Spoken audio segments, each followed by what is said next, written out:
Carta de Paulo aos Romanos 6, verso 4, diz assim a palavra: Fomos, pois, sepultados com ele na morte pelo batismo, para que, como Cristo foi ressuscitado dentre os mortos pela glória do Pai, assim também andemos nós em novidade de vida. Agora, 1 Coríntios 2, verso 16. 1 Coríntios 2, 16. Vamos ler até a partir do verso 14 até o 16, que diz assim a palavra. 1 Coríntios 2, de 14 ao 16. Ora, o homem natural não aceita as coisas do Espírito de Deus, porque eles são loucura, e não pode entendê-las, porque elas se discernem espiritualmente. Porém, o homem espiritual julga, essa palavra julga é a mesma que discerne todas as coisas, mas ele mesmo não é julgado por ninguém. Agora presta atenção no versículo 16. Pois quem conheceu a mente do Senhor, que o possa instruir? Nós, porém, temos a mente de Cristo. Vamos ter uma palavra de oração, irmãos, pedindo a orientação do Senhor para essa reflexão bíblica. Nosso Pai, nós sabemos, Pai, que Tua palavra é um terreno muito santo. Sabemos também que se Teu Espírito não trabalhar em nossas vidas, abrir os nossos ouvidos, abrir a nossa boca e revelar, ó Pai, as verdades na qual o Senhor deseja comunicar aos nossos corações, nós não teremos a Tua voz, nós teremos apenas uma leitura bíblica, mas queremos, ó Pai, ouvir a Tua voz, queremos a Tua unção e queremos ser tocados pelo Senhor, pela Tua presença. Pai, nós nos alegramos diante do Senhor, porque Tu fizeste o tudo por nós. Pai, nos dê espírito de sabedoria e de revelação, no pleno conhecimento de Teu amado Filho Jesus. Ministre aos nossos corações nessa noite, Pai. Muito obrigado por cada irmão e irmã que está aqui nessa noite. Pai, a nossa expectativa é que Tu fales conosco, porque, Pai, nós estamos reunidos debaixo do nome que é sobre todo nome, e é o nome de Jesus. Confiamos a Ti, Pai, esse tempo de reflexão. Cremos que a Tua palavra não voltará para Ti vazia. Por isso, Pai, eu Te suplico, frutifique a Tua palavra. Em nome de Cristo nós oramos. Amém. Mas hoje pela manhã nós analisamos um pouquinho sobre aquele precioso tema, sobre a renovação da mente. Fizemos uma introdução hoje. Lamentavelmente, a bateria hoje acabou, então não vai todo o estudo pela internet. Só nós enxugamos ali, deu 25 minutos. Já está no YouTube, mas a bateria acabou. Como acaba mesmo, né? Mas domingo que vem nós vamos analisar mais profundamente os aspectos mais práticos da renovação da mente. Por que esse assunto é tão importante? Porque se a nossa mente não for renovada, irmãos, nós não vamos experimentar qual seja a boa, agradável e perfeita vontade do Pai. Não adianta nós falarmos assim: transformai-vos, não vos conformeis com este século, mas transformai-vos pela renovação da vossa mente, para que experimenteis qual seja a boa, perfeita e agradável vontade do Pai. Muitos não sabem nem qual é a boa vontade de Deus, qual é a agradável vontade do Pai e qual é a perfeita. Irmãos, hoje nós vimos um vislumbre de qual é a boa vontade do Pai. E nesse texto que nós lemos aqui, Romanos 6,4, fomos batizados na morte de Cristo, para que então fôssemos sepultados com Ele. Claro, morremos com Cristo, temos que ser sepultados com Cristo. O que foi sepultado ali, irmão? Foi o velho homem. Não foi a sua personalidade, não foi a sua alma, foi aquela natureza pecaminosa que quando Adão pecou, ela foi inserida em nós, foi inoculada dentro de nós. Por isso que nascemos pecadores. Mas Jesus, Ele é o Cordeiro de Deus que tira o pecado do mundo. Então, graças ao Senhor que Ele tirou o nosso pecado, morremos com Cristo, ressuscitamos com Ele, para vivermos em novidade de vida. E essa palavra novidade de vida, ela envolve renovação da nossa mente. Essa palavra novidade de vida, nós vamos experimentá-la, experimentando a boa vontade de Deus.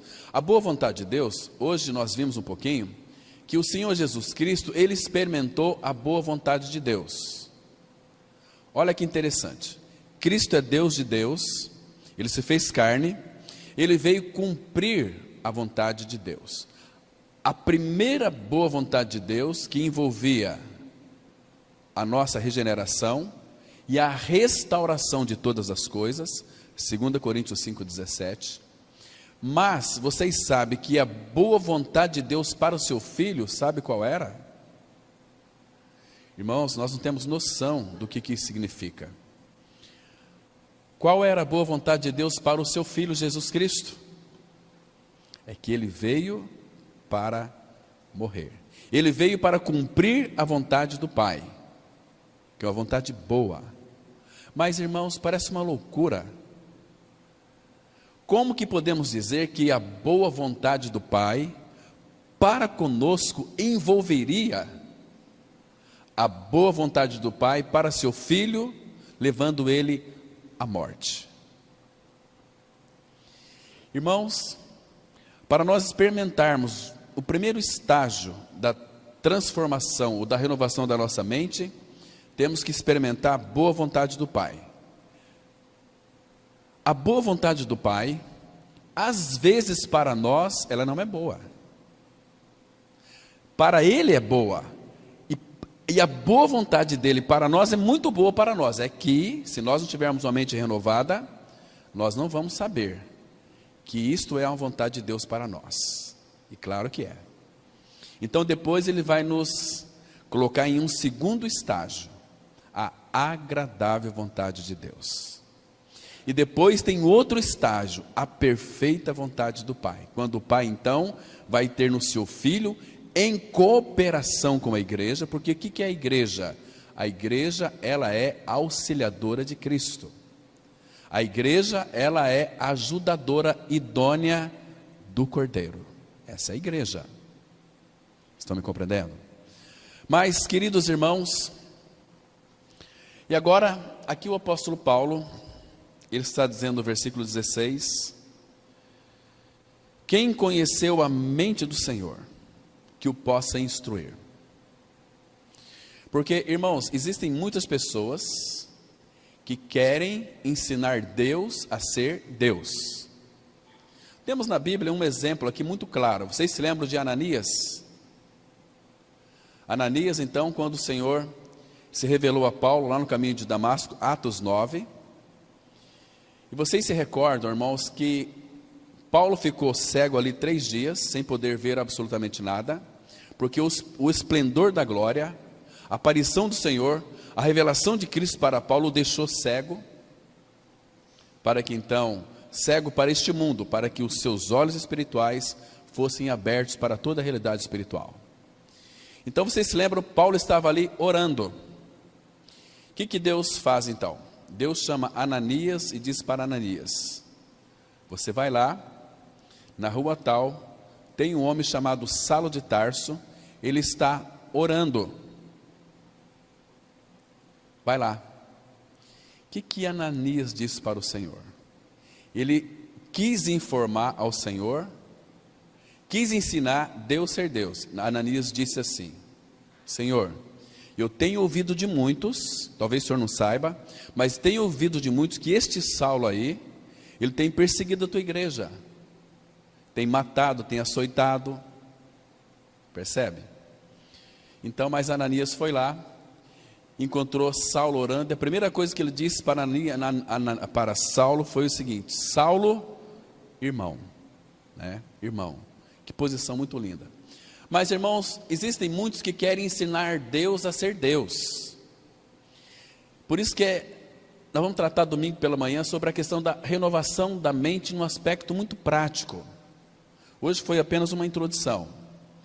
Mas agora o apóstolo Paulo está dizendo aqui o seguinte: quem conheceu a mente do Senhor? Irmãos, será que nós podemos conhecer a mente do Senhor? Claro que podemos. Volto lá para 1 Samuel, capítulo 3. Quando então Deus foi tratar com Eli, que ele tinha 2 filhos, Ofni e Finéias, que eram tidos como sacerdotes de Deus, mas eles eram sacerdotes só por nomenclatura. Mas o sacerdócio daqueles 2 irmãos, Deus não aceitava. Então Deus estava paralisado. E Ana, ela viu toda aquela cena, ela orou ao Senhor, pedindo um filho para o Senhor. E Ana era uma mulher estéril, que não podia dar à luz. Deus havia fechado a sua madre. Então, aquela mulher, contemplando toda aquela realidade triste ali no templo, ela pediu ao Senhor um filho varão, para que então fosse consagrado ao Senhor. Eu estava dizendo ao Senhor: Senhor, me dá um filho, para que eu possa devolvê-lo ao Senhor. Isso é o trabalho da cruz. Imagina só, aquela que era estéril, e o Senhor concedeu a ela um filho, e ela tinha que devolver essa criança lá no templo, para ficar lá para sempre, como sacerdote do Senhor. E ele foi crescendo, começou a ouvir a voz do Senhor, e como Ana deve ter sofrido, meus irmãos. No ano seguinte, quando o seu marido Eucana foi lá para adorar, ela ficou com uma criança, desfrutando, porque Samuel ainda a amamentava no seu seio. Imagina a dor daquela mãe, saber que no próximo ano teria que levar o seu filho e entregá-lo ali no templo para Eli, para que ele fosse então educado, para que ele aprendesse tudo. Assim também é os judeus hoje. Saulo, para vocês terem uma ideia, seus pais, quando ele completou 12 anos, o seu bar mitzvah, então colocou ali Saulo aos pés de Gamaliel. Ele levou um tempo todo aprendendo aos pés de Gamaliel. Mas irmãos, Samuel estava crescendo, começou a ouvir a voz do Senhor. Mas quando Samuel já era um jovem, então o Senhor foi tratar com os filhos de Eli. Primeiro falou com Eli, queria matar os 2 filhos dele, porque eles cometeram abominação diante do Senhor.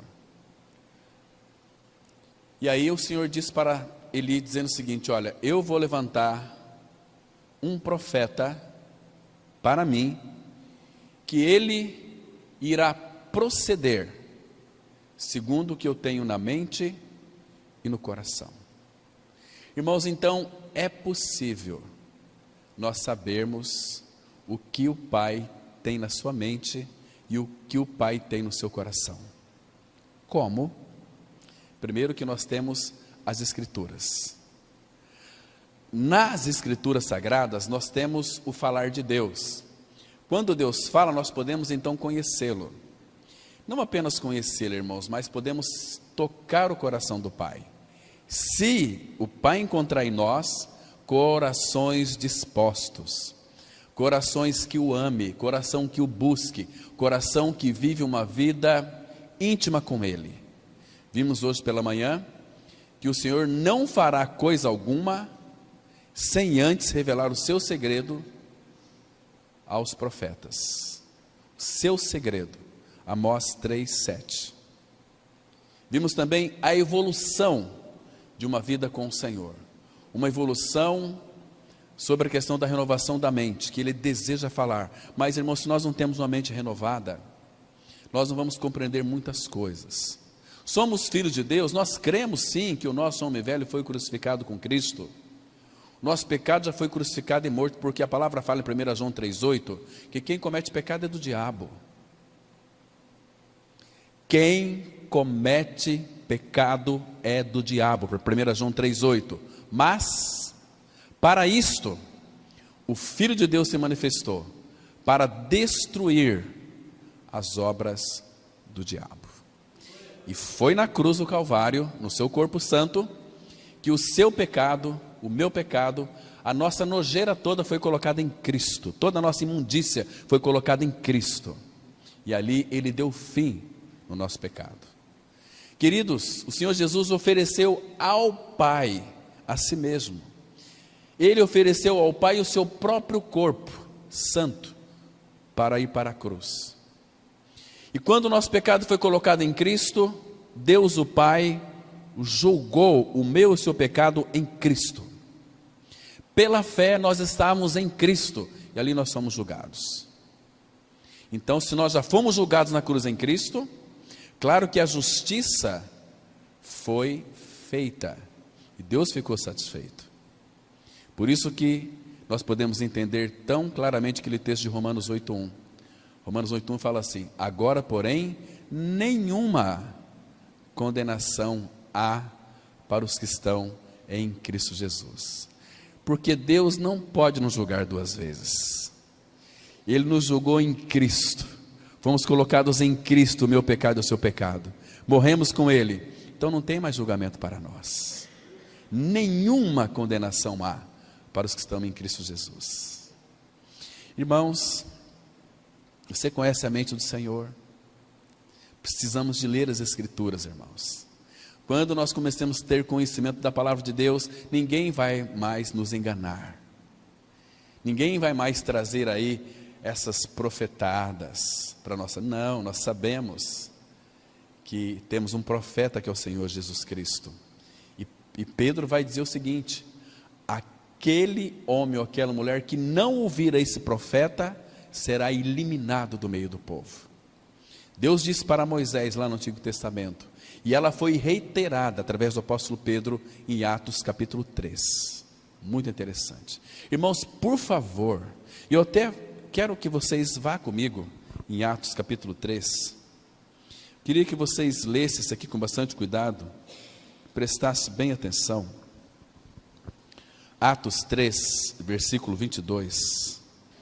Queridos, esse capítulo 3 ele é muito lindo, muito precioso, mas chega aqui, do versículo 21, ele diz assim: ao qual, Atos 3, 21, ao qual é necessário que o céu receba até aos tempos da restauração de todas as coisas, de que Deus falou por boca dos seus santos profetas desde a antiguidade. Ele está se reportando aqui a Moisés. Aí ele diz no versículo 22, disse na verdade Moisés: o Senhor Deus vos suscitará dentre vossos irmãos um profeta semelhante a mim. A ele, aqui é um apontamento, é o Senhor Jesus. A ele ouvireis em tudo quanto vos disser. Irmãos, se é a ele que nós temos que ouvir tudo, não sobrou mais nada para nenhum profeta, desses profetas aí que são mequetrefes, trazendo visões que não tem nada a ver com o Senhor, revelações que não tem nada a ver com o Senhor. O que é um profeta hoje? É aquele que prega e fala aquilo que Deus diz. Vocês percebem hoje, irmãos, que a pior desgraça que tem no meio do povo de Deus é a superficialidade, é a religiosidade, é um fanatismo absurdo. Pessoas com a Bíblia na mão vão com a Bíblia para os templos, volta e não abre a Bíblia. São cegos, são um cego guiando outros cegos, ambos vão cair no barranco. Mas olha o versículo aqui 23, e acontecerá que toda alma que não ouvir a esse profeta, o Senhor Jesus, será exterminada do meio do povo. E todos os profetas, a começar com Samuel, assim como todos quantos depois falaram, também anunciaram esses dias. E nós começamos ouvindo Hebreus 1:1, que diz assim: havendo Deus outrora falado de muitas vezes aos pais pelos profetas, nestes últimos dias nos falou pelo Filho, e nos falou de uma forma eficaz e definitiva. Jesus vai dizer em João 10, 27, as minhas ovelhas ouvem a minha voz, eu as conheço e elas me seguem. João 8, 47 vai dizer o seguinte: quem é de Deus ouve as palavras de Deus. Irmãos, quando nós vemos pregações que expressam, às vezes, a citação de alguns versículos, por exemplo, que nós lemos, 1 Coríntios 2,16, que fala assim, que nós temos a mente de Cristo. Irmãos, será que nós sabemos o que é a mente de Cristo? Quando o apóstolo Paulo escreveu lá, no texto básico que nós lemos, 1 Coríntios 2,16, que nós temos a mente de Cristo, será que ele está falando para nós? Não. Embora a palavra é designada a nós, mas ali era Timóteo e Epafrodito. Era os dois, que eles tinham a mente de Cristo. E hoje, irmãos, nós vamos verificar se de fato nós temos a mente de Cristo. E é claro que o Espírito Santo deseja que nós tenhamos a mente de Cristo. Uma mentalidade nova, uma mentalidade que não vai buscar recursos deste mundo. Colossenses 3:1, buscai as coisas que são de cima, pensai nas coisas que são de cima, buscai, pensai, busquem, mas busquem de cima, pensai nas coisas do alto, não nas que são aqui da terra. Por quê, irmãos? Porque nós morremos, e a nossa vida está escondida com Cristo em Deus. Quando Cristo, que é a nossa vida, se manifestar, irmãos, que lindo que é isso aqui, quando Cristo, que é a nossa vida, se manifestar, então vós também sereis manifestados com Ele em glória. Em glória, porque o nosso corpo vai ser transformado. O apóstolo Paulo diz em 1 Coríntios 15, que quando o Senhor Jesus Cristo voltar para buscar a sua igreja, nós, os que ficarmos até a sua vinda, a sua primeira vinda, seremos transformados num abrir e fechar de olhos. Ou seja, vai haver uma tremenda glorificação, porque para nós contemplarmos o Senhor na sua glória, é necessário que este corpo, que é corruptível, se revista da incorruptibilidade, e que o mortal se revista da imortalidade, porque foi isso que nós ganhamos na salvação, irmãos. A imortalidade entrou em nós. Cristo, Ele é imortal. Não apenas nos salvou, mas trouxe a luz, trouxe a vida e trouxe a imortalidade para dentro de nós. Irmãos, será que nós temos a mente de Cristo, irmãos? O apóstolo Paulo, escrevendo para a igreja de Corinto mesmo, abra comigo lá, por favor, 2 Coríntios capítulo 11, versículo 3, porque se nós não tivermos uma mente renovada, ela facilmente ela vai ser corrompida pelas astúcias, pelas ciladas do diabo. 2 Coríntios capítulo 11, versículo 2 e 3, irmãos, olha aqui o carinho do apóstolo Paulo, olha aqui a doçura do Espírito Santo para conosco, o cuidado que ele tem de nós, olha o zelo que o Espírito Santo tem de nós, usando aqui o apóstolo Paulo. 2 Coríntios 11, verso 2, ele diz assim: porque zelo por vós com zelo de Deus, visto que vos tenho preparado para vos apresentar como virgem pura a um só esposo, que é Cristo. Mas ele diz aqui o versículo 3, mas receio que, assim como a serpente enganou a Eva com a sua astúcia, assim também seja corrompida a vossa mente, e se aparte da simplicidade e pureza devidas a Cristo. Então, cuidado do apóstolo Paulo e do Espírito também, é que a nossa mente seria então corrompida. Irmãos, o que pode corromper a nossa mente? Sabe o que pode corromper a nossa mente? É quando nós estamos mesclados com este mundo. Este mundo que tem as suas cores, este mundo que tem as suas belezas, seus encantos, facilmente leva-nos a corromper a nossa mente. Estão me compreendendo, irmãos? Então, esse é o zelo do Senhor. Cuidado com a nossa mente. A mente é a faculdade da nossa alma.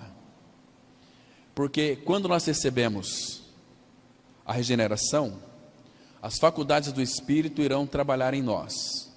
Quais são as faculdades do Espírito?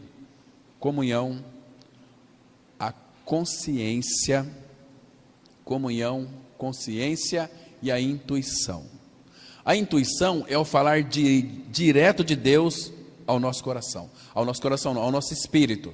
Coração é a parte da alma, é a faculdade da alma, emoção, sentimento, volição, vontade, força de vontade também, né? Mas o falar de Deus, quando Ele fala conosco pela intuição, quando nós estudamos a Bíblia, as Escrituras Sagradas, muitas vezes nós não conseguimos guardar todas as Escrituras na nossa mente. Mas, irmãos, quando Deus então deseja falar algo para nós, trazer uma grande revelação para nós, Ele nunca vai se contradizer sua palavra. Ele vai trazer um falar diretamente no nosso espírito a respeito daquilo que nós já lemos na palavra. Agora eu entendi, agora eu sei, agora eu fui tocado pelo Senhor. Como muitos nessa conferência de jovens foram tocados pelo Senhor. Estão me entendendo, irmãos? Agora, uma das grandes dificuldades para uma mente não renovada, e também para uma mente que de fato está muito mesclada com o mundo, como diz Oséias, capítulo 8, capítulo 7, que é um pão que não foi virado, Efraim um pão que não foi virado, assou só de um lado. Então essas pessoas são facilmente levadas, e elas começam a abrigar na sua mente, que do ponto de vista humano da própria pessoa, são pensamentos bons, maravilhosos, mas que não tem nada a ver com o Senhor. Irmãos, e todos os nossos pensamentos, que não tem nada a ver com o Senhor, e muitas vezes nós abrigamos esses pensamentos em nossa mente, hospedamos ele em nossa mente, Deus os tem como pensamentos maus. Deixa eu ajudar vocês. Abra em Jeremias, capítulo 4, versículo 14. Aqui ele faz uma pergunta, como que se o Senhor não estava suportando mais isso. Primeiro, ele diz assim, Jeremias, capítulo 4, versículo 14. Olha que declaração aqui impressionante nós temos, irmãos. Diz assim a palavra: lava o teu coração da malícia, ó Jerusalém. Essa palavra Jerusalém, aqui era para Jerusalém, mas essa Jerusalém, trazendo para os dias de hoje, fala-se da nova Jerusalém, que lá em Apocalipse capítulo 21, é a sua igreja, é o corpo de Cristo. Lava o teu coração da malícia, ó Jerusalém, para que seja salva na sua alma. Agora ele faz uma pergunta aqui muito interessante: até quando hospedarás contigo os teus maus pensamentos? Irmãos, é impossível nós termos a mente de Cristo e abrigarmos na nossa mente pensamentos maus. Pensamentos maus é aos olhos do Senhor, quando para nós são bons.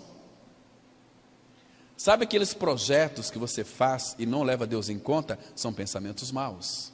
Até quando você vai abrigar na sua mente esses pensamentos maus? Até quando você vai fazer as coisas independente de mim, diz o nosso Senhor? Até quando?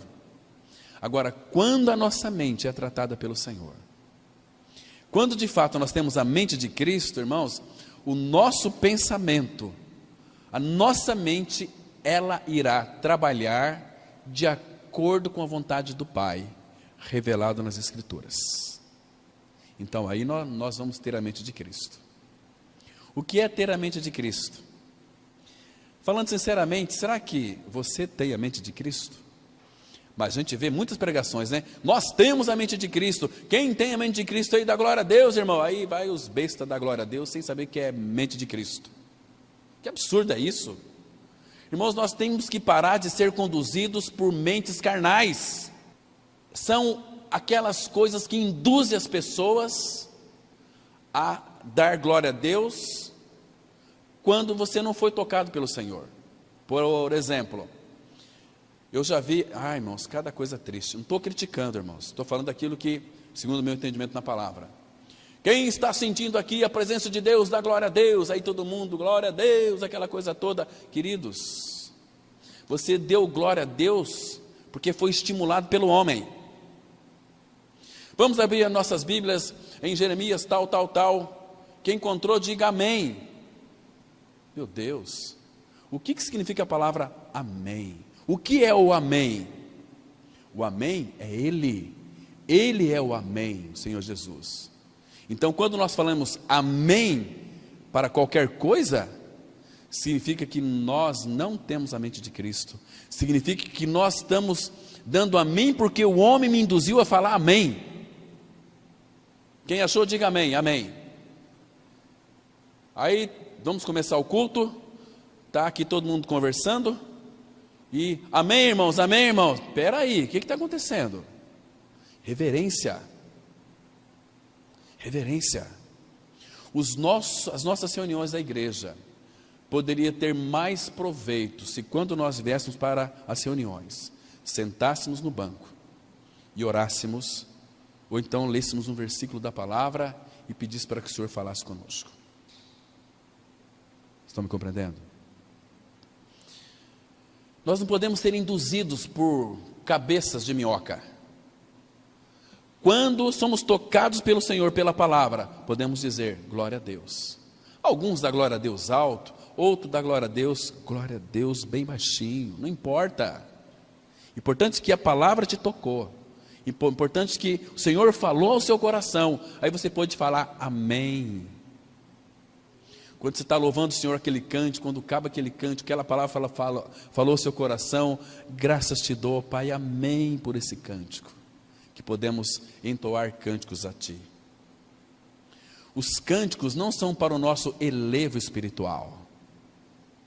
Porque os cânticos não são para nós. Ai, louva com aquele canto que eu gosto muito dele. Deixa de ser bobo. O cântico não é para você. Nós louvamos ao Senhor, cantamos para Ele.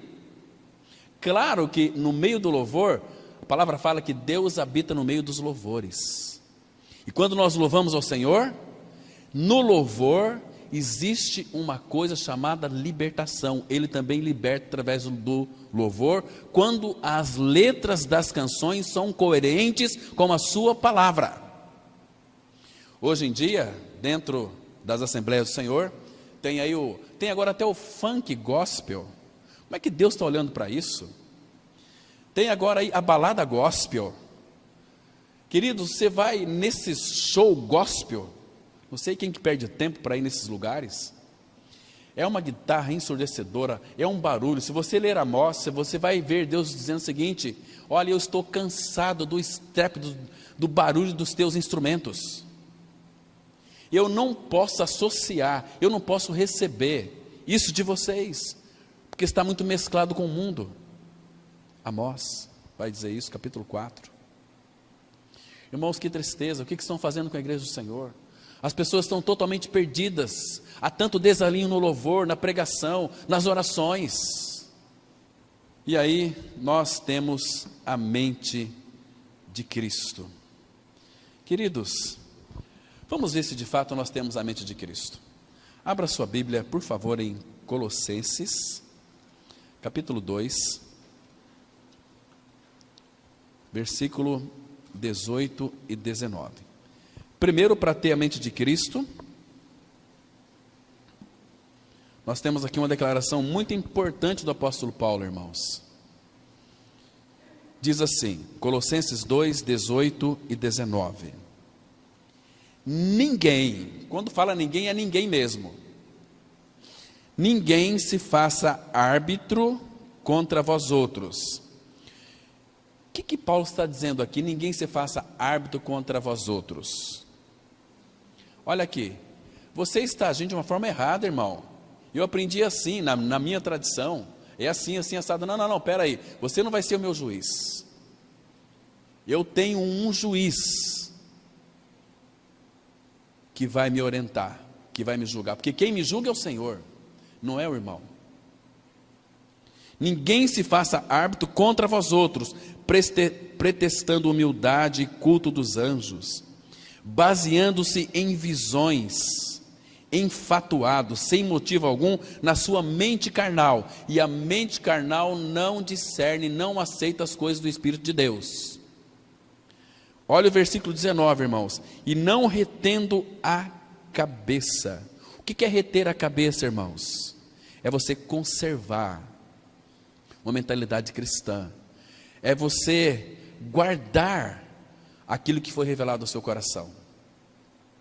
E não retendo a cabeça, da qual todo o corpo, suprido e bem vinculado por suas juntas e ligamentos, cresce o crescimento que procede de Deus. Irmãos, se nós não retermos a cabeça, Cristo, nós não teremos a mente de Cristo, nós não teremos um crescimento que procede de Deus.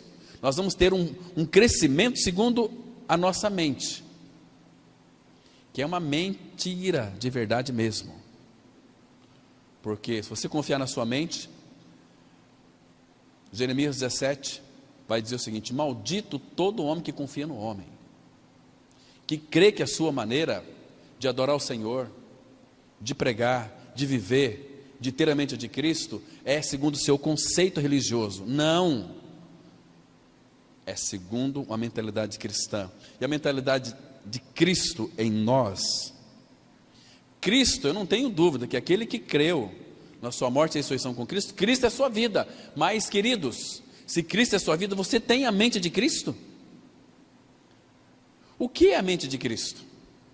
Vamos ver aqui, Filipenses capítulo 2, vamos analisar, irmãos, se nós de fato temos a mente de Cristo. Esse capítulo 2 inteirinho vai falar sobre uma mentalidade cristã. Quem tem a mente de Cristo? Vamos ver se você e eu procedemos desta maneira. Se nós temos a mente de Cristo. Diz assim o versículo 1, Filipenses 2:1. Olha aqui: se há, pois, alguma exortação em Cristo, alguma consolação de amor, alguma comunhão do Espírito, se há entranhados afetos e misericórdias. Agora ele vai mostrar para nós o que é ter a mente de Cristo. Presta atenção aqui, irmão. Completai a minha alegria, de modo que penseis a mesma coisa. O que é uma mente de Cristo, irmãos? É quando nós nos reunimos como igreja do Senhor, pensemos a mesma coisa. Paulo disse assim, aqui em Filipenses mesmo, capítulo 2, versículo 5. Tende vós o mesmo, essa palavra aqui, sentimento, não é no original. No original é pensamento. Tende em vós o mesmo pensamento que houve também em Cristo Jesus. Mente de Cristo. Então esse é o contexto. O contexto aqui, olha, que penseis a mesma coisa. Irmãos, será que há divergência nas nossas mentes, naquilo que concerne a Cristo, a sua palavra, ao crescimento espiritual, renovação da mente, perdão de pecados, perdão para com os irmãos? Será que existe em nós alguns conceitos que façam que nós não possamos conviver juntos? Quando nós não venhamos pensar a mesma coisa, significa que nós não temos a mente de Cristo. E não tendo a mente de Cristo, os nossos pensamentos serão divergentes. Não, eu penso de uma forma. Não, você pensa assim o respeito, mas eu penso dessa forma, você tem que me respeitar. Não, espera aí. A Bíblia diz, penseis todos a mesma coisa. Então nós temos que sentar nós dois juntos, ficar 3, 4 horas ou 2 dias sentados, levantar pensando a mesma coisa. Como era os comunistas antigamente. Esse grupo foi se proliferando de que maneira? Sentava 2, levantava 3. Hoje, quando um cristão que não tem a mente de Cristo senta com um homem ímpio, senta um, não levanta ninguém. Parece que o ímpio puxa o cristão para a perdição. De modo que penseis a mesma coisa. Outra coisa aqui que é da mente de Cristo: tenhas o mesmo amor. Irmãos, o amor de Cristo, ele foi derramado em nossos corações pelo Espírito Santo que nos foi outorgado. O amor de Cristo, irmãos, será que de fato nós vivemos essa realidade tendo o mesmo amor? O que é o amor de Deus, irmãos? O amor ágape. Você tem vivido uma vida de doação? Você é um doador? Doar o quê? Doar tempo. Para quem? Primeiro começa no nosso lar, para seu marido, para sua esposa, para seus filhos. Você tem doado tempo? Por que que muitos filhos dos evangélicos hoje estão tudo na perdição? Sabe por quê? Porque não tem a mente de Cristo. Eles acham assim: bom, se eu crer no Senhor, meus filhos vão ser alcançados. Crer no Senhor Jesus, será salvo tu e tua casa. Não é assim. Nós temos responsabilidade. Instrui a criança no caminho que se deve andar, e até quando for velho, não se desviará dele. E aqueles que educam seus filhos no caminho, são criticados por outros cristãos. Porque quem persegue cristão, é crente.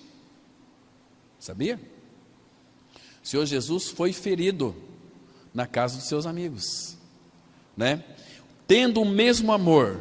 Outra coisa que linda, irmãos: sejais unidos de alma.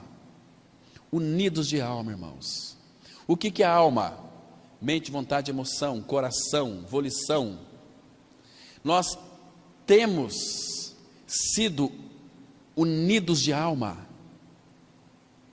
Você tem saudade do seu irmão quando o seu irmão não vem na reunião da igreja? Você está unidos de alma. Nós estamos unidos a Cristo. Agora nós temos o privilégio de sermos unidos uns aos outros pelo cabeça, que é Cristo. Nós somos o corpo de Cristo, alma. Alma aqui, esse é o sentido espiritual também da palavra. Unidos de alma, unidos nos seus afetos. Estão me entendendo? E o que mais aqui? Tendo o mesmo sentimento. Outra coisa aqui, versículo 3. Mente de Cristo. Nada façais por partidarismo ou vanglória. Irmãos, quantos partidos tem no meio do povo de Deus? Quantas preferências? Eu sou de Paulo, eu sou de Apolo, e tem um grupo até, eu sou de Cristo. Paulo condenou esses 3 grupos. Foi Paulo crucificado por vós? Nem aqueles que são especiais, nós somos de Cristo, não. Nós somos de Cristo. Corpo de Cristo não pode ser dividido, irmãos. Então por que há tanta divisão no meio do povo de Deus? Tem igreja A, B ou C, etc. Tal, porque não tem a mente de Cristo.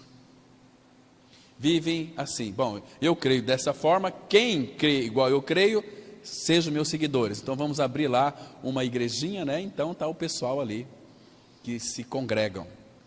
Como certa vez ouvi de um irmão dizendo o seguinte, que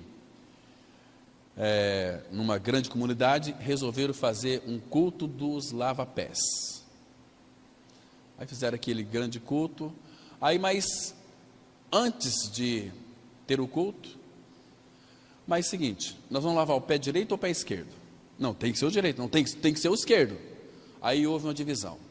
Não, eu creio que tem que ser o esquerdo. Não, tem que ser os 2 pés. Aí teve uma divisão. Os que lavavam o pé esquerdo para uma banda, o direito para o outro, e os que eram os 2 pés ficaram naquela comunidade. Mas antes do culto, será com água quente ou com água fria? Não sei, mas que tem que ser fria. Não, tem que ser quente, tem que ser morna. Na época, os discípulos vinham de longe, e aí gerou outra divisão ali, porque tinha que lavar o pé na água quentinha, que é um conforto para os pés. Começou a divisão. Irmão, será que existe partidarismo no nosso meio, irmão? No nosso meio tem partidarismo? Não pode existir. Se existir, nós não temos uma mente de Cristo. O que mais? Ou vanglória, mas por humildade. Outra coisa aqui que implica e mostra claramente o que é ter a mente de Cristo: considerando cada um os outros superiores a si mesmo. Vamos pensar aqui, você é um grande doutor, né? Você dá aula de medicina, e vem para a reunião da igreja, onde você também pertence, e vem a Dona Maria, que é uma analfabeta, não sabe nada da Bíblia, não sabe ler, mas ela escuta muito bem. Será que você, que é um médico, poderia considerar a Dona Maria superior a você? Às vezes ela é superior mesmo. Às vezes ela vive uma vida íntima com o Senhor, ela não lê, mas ela escuta a palavra, e o Senhor tem trazido discernimento para aquela mulher. Então, irmãos, uma mentalidade, uma mente de Cristo sempre vai considerar os outros superiores a si mesmo. E quando nós consideramos o irmão ou a irmã superior a nós, nunca vai ter briga no nosso meio. Porque quando eu considero o irmão acima de mim, eu vou honrá-lo, eu vou respeitá-lo, eu vou tratá-lo com todo o prazer e carinho do mundo. Assim era com Cristo. Cristo, ele abraçava as criancinhas, pegava no colo. João reclinava ali a sua face no peito de Jesus. Que Cristo nós temos, irmãos, precioso. Agora, vamos mostrar aqui, irmãos, 2 exemplos bastante claros, para ver se nós temos a mente de Cristo. Falar aqui de Timóteo e de Epafrodito. Versículo 19 do capítulo 2 de Filipenses, Paulo diz assim: espero, porém, no Senhor Jesus, mandar-vos Timóteo o mais breve possível, a fim de que eu me sinta animado também, tendo conhecimento da vossa situação. Agora veja aqui quem é Timóteo. Timóteo tinha a mente de Cristo, por isso que Paulo o enviou. Versículo 20, Paulo diz assim: claro que é a voz do Espírito, porque a ninguém tenho de igual sentimento que, sinceramente, cuide dos vossos interesses. O que é ter uma mente de Cristo? É você, meu irmão, cuidar dos interesses do seu irmão. Entende? Servir o seu irmão, orientar o seu irmão, porque os interesses do seu irmão é os seus interesses também, porque os maduros devem cuidar dos interesses dos irmãos. Então Timóteo tinha a mente de Cristo. Olha o versículo 21, pois todos eles buscam o que é seu próprio, não o que é de Cristo Jesus. Agora olha o 22, e conheceis o seu caráter provado, pois serviu ao Evangelho junto comigo como filho ao Pai. Outra característica de quem tem a mente de Cristo é o caráter provado. O que é caráter? Caráter é aquilo que você é quando ninguém está vendo, quando você está sozinho. Reputação é aquilo que eles falam a teu respeito, mas caráter é o que você é quando está sozinho. Timóteo tinha um caráter provado. Está vendo, irmãos? Será que isso existe em nós? Cuidar dos interesses dos irmãos, ter um caráter provado, alicerçado, radicalizado em Cristo Jesus. Vamos ver um outro aqui, irmãos, Epafrodito, versículo 25. O outro irmão aqui que tinha a mente de Cristo. Julguei, todavia, necessário mandar até vós Epafrodito, por um lado, meu irmão, cooperador e companheiro de lutas. O que é a mente de Cristo? É que eu sou teu companheiro de lutas. Eu quero lutar junto com você. Lutar, oração é luta. Eu quero orar junto contigo. Companheiro de lutas, companheiro de jornadas. Olha, eu preciso de ir em determinado lugar, vamos comigo? Muitos falam assim: eu não posso, eu tenho um compromisso. Não, eu vou junto com você, porque eu sou seu companheiro. O que mais aqui, irmãos? Companheiro de lutas, e por outro vosso mensageiro, e vosso auxiliar nas minhas necessidades. O versículo 26 diz assim, é uma outra característica de Epafrodito, ou de alguém que tem a mente de Cristo, visto que ele tinha saudade de todos vós. Saudade. O apóstolo Paulo, em Filipenses 1, versículo 8, ele chama até Deus para ser testemunha dele. Deus é testemunha da saudade que eu tenho de todos vós. Irmão, você tem saudade do seu irmão, que é corpo de Cristo, vida da igreja? Muitos não têm saudade. Muitos não têm a mente de Cristo. Porque quando nós temos saudade, saudade é porque ama. Só temos saudade se na realidade conhecemos o amor. Quando nós não conhecemos o amor, não amamos, não temos saudade.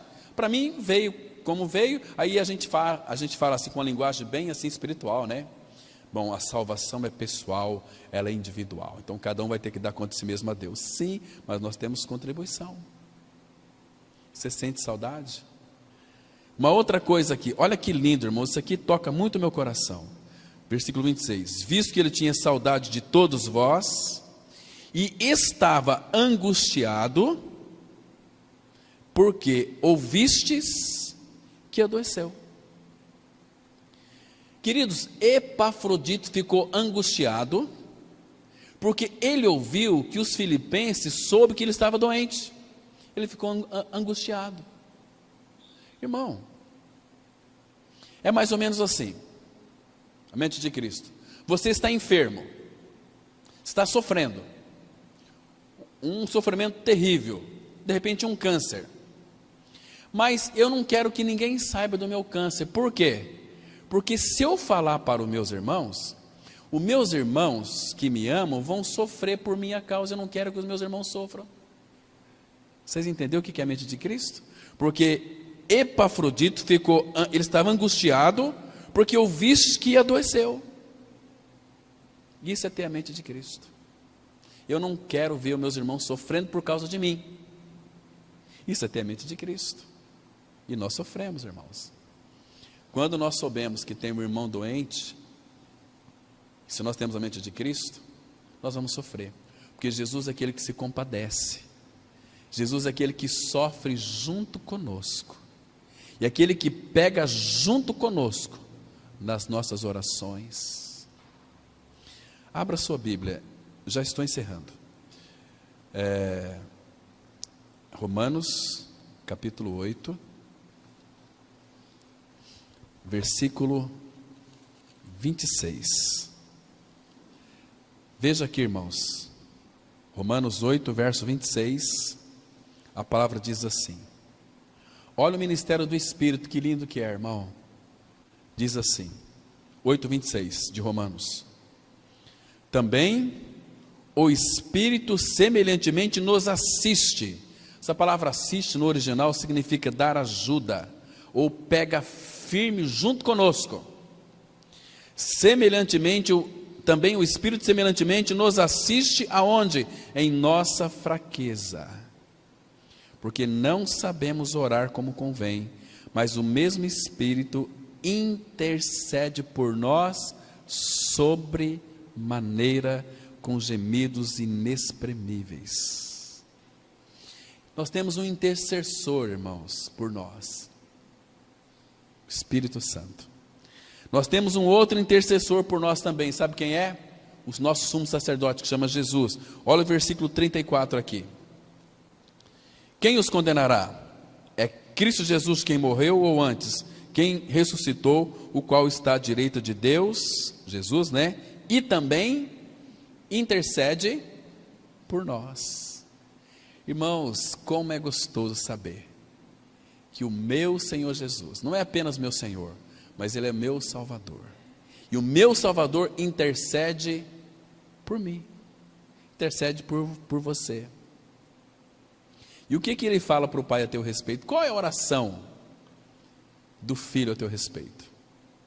Vamos deixar domingo, eu vou falar um pouquinho aqui, o que o Filho intercede ao Pai a teu respeito. O que Ele fala para Deus a teu respeito? E o Pai sabe. Muito interessante. Irmãos, o que é uma mente de Cristo, irmãos? É você ter um caráter provado, é você viver uma vida derramada aos pés de Cristo, dependendo dEle inteiramente. Então, quero encerrar com esses dois versículos aqui de Filipenses capítulo 4, versículo 8 e 9. Filipenses 4, 8 e 9, que a palavra, ela diz assim, irmãos: então se sature da Bíblia, se sature da palavra, leia as Escrituras e pensem nisso que está escrito aqui. Versículo 8, Filipenses 4, 8. Finalmente, irmãos, tudo que é verdadeiro, tudo que é respeitável, tudo que é justo, tudo que é puro, tudo que é amável, tudo que é de boa fama, se alguma virtude há e se algum louvor existe, seja isso que ocupe o vosso pensamento. O que também aprendestes e recebestes e ouvistes e vistes em mim, isso praticai. O que você aprendeu, o que você recebeu e ouviu e viu, isso praticai. E o Deus da paz será convosco. Amém. Vamos ter uma palavra de oração. Pai, graças te damos, porque o desejo do Senhor, pelo teu Espírito, é formar a mente de Cristo em nós, para que tenhamos a mente de Cristo. Obrigado por essa noite tão memorável para nós, ó Pai. Continue nos ensinando, nos instruindo, nos orientando, nos aconselhando, e nos leva, Pai, à busca de ter uma mente de Cristo. Nós já temos Ele como nossa vida. Agora, Pai, que a mente de Cristo em nós, sendo formada em nós, venha ser ela, aquela que governa toda a nossa alma, as nossas atitudes, as nossas conversas, o nosso falar, os nossos pensamentos, aquilo que nós ouvimos, aquilo que nós vamos expressar. Queremos expressar tudo com a mente de Cristo, ó Pai. Por isso tua palavra nos exorta para a gente falar menos e ouvir mais. Nos ajude, Senhor. Em nome de Cristo nós oramos. Amém.